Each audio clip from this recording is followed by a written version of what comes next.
all through school and then into art school, I just kind of concentrated on drawing. But this love of a particular type of story just grew and grew as well.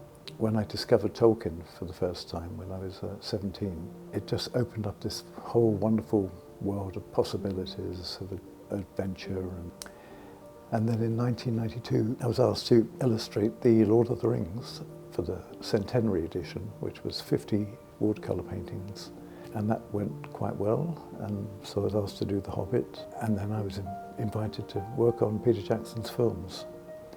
So it's been a very kind of long and intense and very enjoyable road. A lot of the illustrations that I've done are kind of partially based on Tolkien's text, but also on my own observations of the landscape that I live in.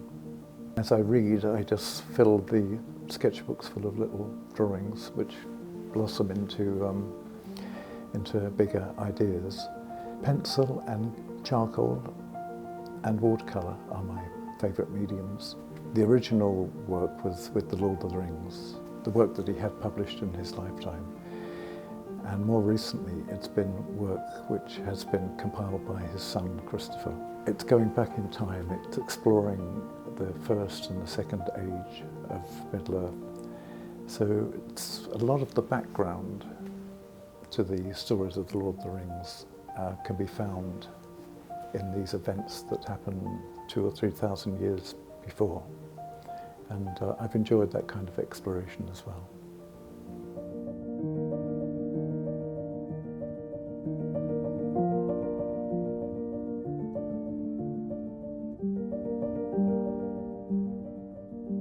I always enjoyed working with Christopher Tolkien on the Great Tales. In fact, all of the books that I did, I would show him roughs and get his feedback, and I think he enjoyed that process as well, so it felt like a real collaboration. This new book has been edited by Brian Sibley, another person that I'm very, very, very fond of, and a brilliant Tolkien scholar and all-round raconteur, and that was quite a close collaboration as well, and equally enjoyable.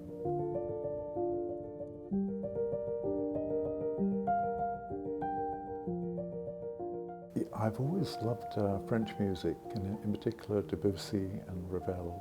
Yeah, I've been listening to that La Mer and other beautiful pieces of music while I work, and I think because he was such an impressionist, he created such strong pictorial language really with his music, and so I find it very helpful when I'm working.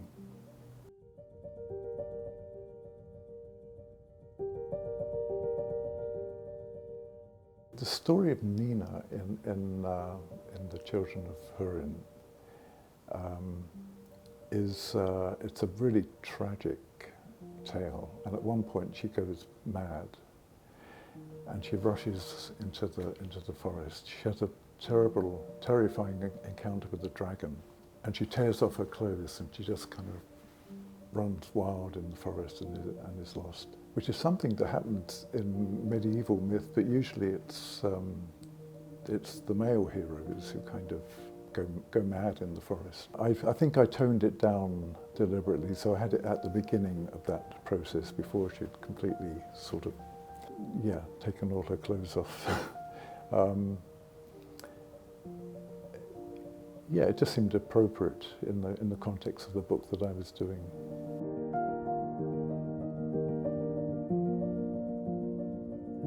I thought Alan was an elf name.